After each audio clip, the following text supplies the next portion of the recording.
Good evening, and thank you for joining us. A 62-year-old man has been charged with a first-degree murder in Marathon after the body of a woman was discovered in that community yesterday evening. 61-year-old Ann Rainfill was found dead in this home on Mishano Drive around 8:30. Today, OPP announced that 62-year-old Alan LePage has been charged in her death. He appeared in a Marathon courtroom this morning. Police continue to investigate alongside the office of the chief coroner. A post-mortem took place this afternoon here in Thunder Bay, but no other details about the murder are being released. Anyone with information about what happened is asked to contact Marathon OPP. After weeks of broken down negotiations and threats of strike action, workers at the Port Arthur Health Centre are planning to hit the picket lines beginning Monday morning. The clinic has several dozen doctors and serves thousands of patients. About 65 medical aides, appointment secretaries, and medical records staff have been without a contract since the start of this year. The major issues include low wages and a lack of permanent positions.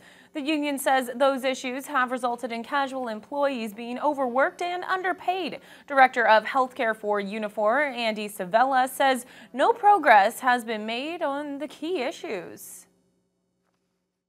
Unfortunately, we do find ourselves in a position where we're going to be initiating a strike on Monday. The parties have had a number of days in negotiations, including a day with a conciliation officer. Unfortunately, there's two key issues that not only couldn't we reach agreement on, but I don't think we had a good dialogue on over the course of negotiations. So that's how we find ourselves to be here. Port Arthur Health Centre CEO John Morello issued a statement this afternoon saying they regret the announcement of a labor disruption, but he says the clinic will remain open on Monday, and both the union and management insist that they remain open to negotiations to reach a deal. A long-serving member of City Council has announced that he's running for mayor. Ian Angus declared his candidacy today for the city's top job. Angus has served on council since 2003 and has also represented the city both provincially and federally. Here's Ryan Benazzo with more on why Angus has chosen to throw his name into the ring.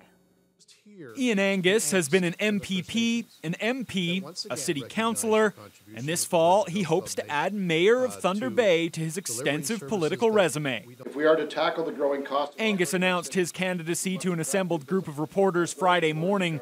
He calls this a crucial time for the city and says growing a stagnant economy is his top priority. finding ways to increase the number of taxpayers, whether they be industry or business or homeowners, so that instead of having to fight to find a nickel or a dime here and there at budget time, we've got a $3 or $4 or $5 million increase every year in the amount of taxes that can come into our coffers because there's new people paying taxes. He plans to work with upper levels of government and the business sector to find new and innovative opportunities to facilitate that growth. We're the hub in Canada for fiber optics.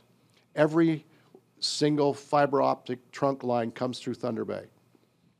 So can we use that and our Great Lake in terms of a cooling facility for some of the new high-tech data centers? Quite perhaps. Angus acknowledges he'd be a one-term mayor. The 70-year-old knows there are many in this community who feel it's time for some new blood on council, but he says that new blood still needs time to learn under the old guard. That will provide newcomers an opportunity to get their feet wet, to understand how the city works, where they have influence, where they don't, and position themselves so that in 4 years they're much better positioned to run for mayor than they would be if they were coming from not being on council now. So it's a transition period, and I want to see that I want to be there to help ease that transition, provide the opportunities for the new councillors to really learn what they need to know and to position themselves to run for mayor in 4 years. Angus hopes to become the first person since James Conmee near the turn of the last century to represent the community on both the federal and provincial levels and as mayor. As somebody who grew up at Chippewa Park in a log cabin, it's the ultimate. Ryan Benazzo, TBT News. Former Toronto Police Chief Bill Blair hosted a town hall meeting in Thunder Bay last night regarding the legalization of recreational marijuana. The federal MP was joined by his area colleagues as they invited the public to share their concerns with the Trudeau government's plan. Carlisle Fissette reports. Bill Blair doesn't mince words when it comes to the right way to regulate marijuana. The government's first priority is to keep cannabis out of the hands of kids. Right now we have the highest rates of cannabis use of any country in the world, and that's unacceptable. It puts our kids at risk. Blair is a former chief of police in Toronto and currently serves as the parliamentary secretary for the Minister of Justice. He spent Thursday evening with a pair of his fellow Liberal MPs at the Oliver Road Community Centre discussing how the feds plan on implementing their legalized marijuana regulations. We've tried to find the appropriate level of governance for some of the regulations. And there are certain things that are clearly a federal responsibility. And so Health Canada has taken the lead in bringing forward regulations that will provide Canadians of assurance of the quality, the potency, the purity of what is going to be consumed. Dozens of citizens turned up to voice their concerns and hear from Blair and his political colleagues. Michael Gauche represents the Cannabis Rights Coalition, and he grows marijuana locally. He says the government is attempting to overregulate the cannabis industry, and it'll make it difficult for small-scale cultivators like himself to survive. It's going to be beautiful for people who do this illegally. They're going to tax it, they're going to overregulate it. And so regular, it's just going to go to their corner, their dealer on the corner and go get it for half the price. He's referring to the proposed price of $8 a gram for federally regulated pot. Gauche says it costs him about 50 cents per gram to produce and questions how the stark difference in cost will curb illegal sales, especially for those who use medicinal cannabis and may not be able to afford $8 a gram. Blair disagrees and says the government's price will be competitive. The price that will be established by the provincial regulators, I think, will be very competitive with the illicit market.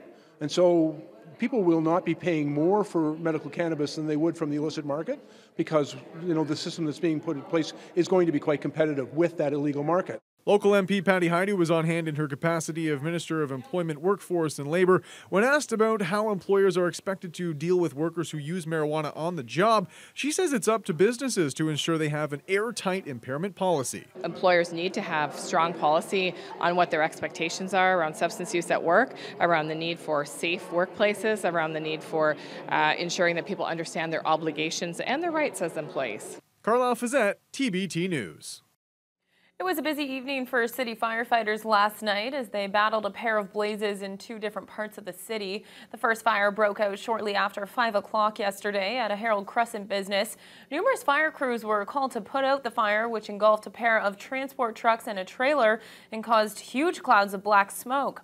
Over the course of half an hour, firefighters worked to bring the blaze under control, first using water and then switching to foam. The fire was caused when employees at the Gardewine trucking lot were cutting a fuel tank with an acetylene torch that ignited some dry grass in the area. Some explosions were reported, which was a result of the tires bursting on the trucks and trailer. Officials with Thunder Bay Fire Rescue say there will not be an investigation required.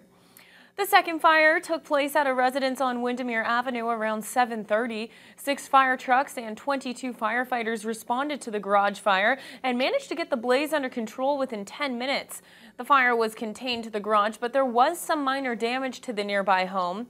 The cause of the fire was determined to be welding in the garage.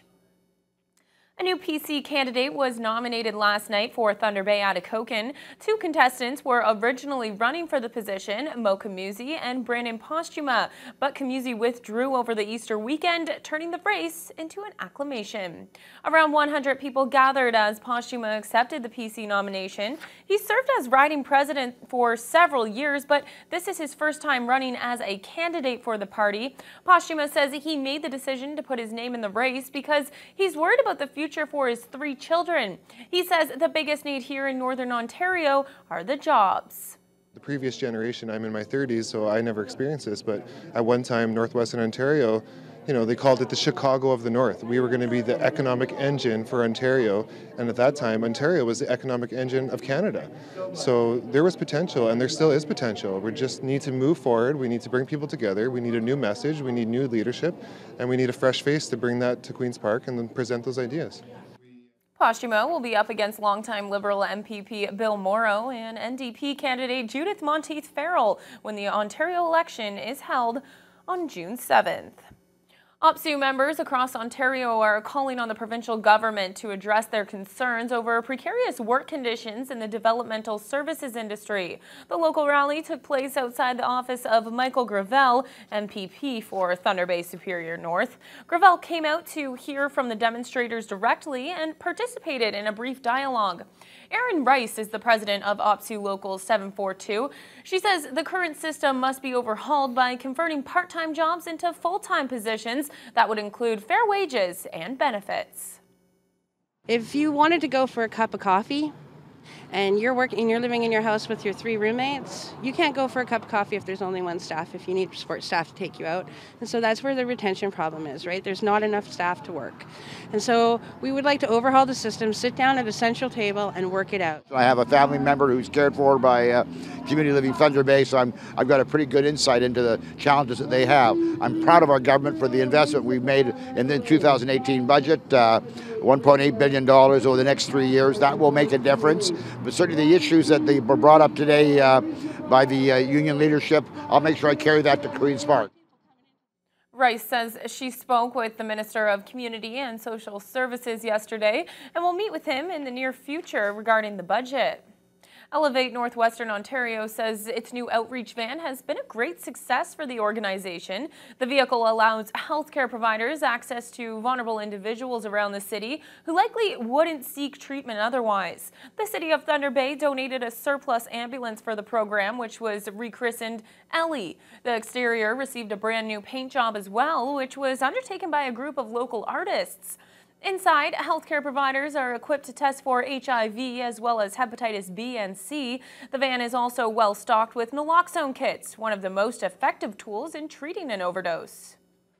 On a typical day, we can hand out up to 35 naloxone kits with follow-up for access to care and prevention, which those kits are regularly used to reverse overdoses in the city. When someone was coming over and was having an overdose, and we were able to be there with a naloxone kit to possibly save someone's life. I mean, we don't know what the end result was, but I'd like to say that what we did there that day was very beneficial to that person. The outreach van currently operates only on Thursdays, but officials at Elevate NWO say they'll look into expanding that schedule based on demand. Well, 4 schools battled it out at a pair of mock trials at the Thunder Bay Courthouse today. The annual Law Day event featured students from Westgate against Superior Collegiate this afternoon. And this morning, it was St. Ignatius facing off with St. Pat's. Corey Nordstrom was there for that verdict and files this report. Teams from St. Ignatius and St. Patrick High Schools made their best arguments in convincing the jury to take their side in a faux manslaughter trial as part of National Law Day. The 2 competing schools filled the courtroom acting as witnesses, lawyers, and members of the gallery. Civics and law classes from multiple grades were in attendance. Though it wasn't a real class, the proceedings were taken very seriously. The student lawyers questioned the witnesses, who had to stick to their story to remain impartial. St. Pat's law teacher Mary Beth Kavar hopes the kids take something positive away from this unique lesson.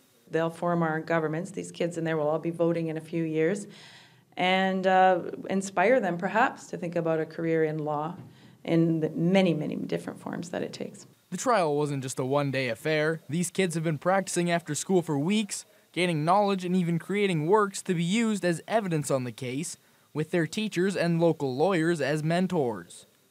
Jessica Top, who is acting on behalf of the defense, says this experience helped her solidify future plans in the field of law.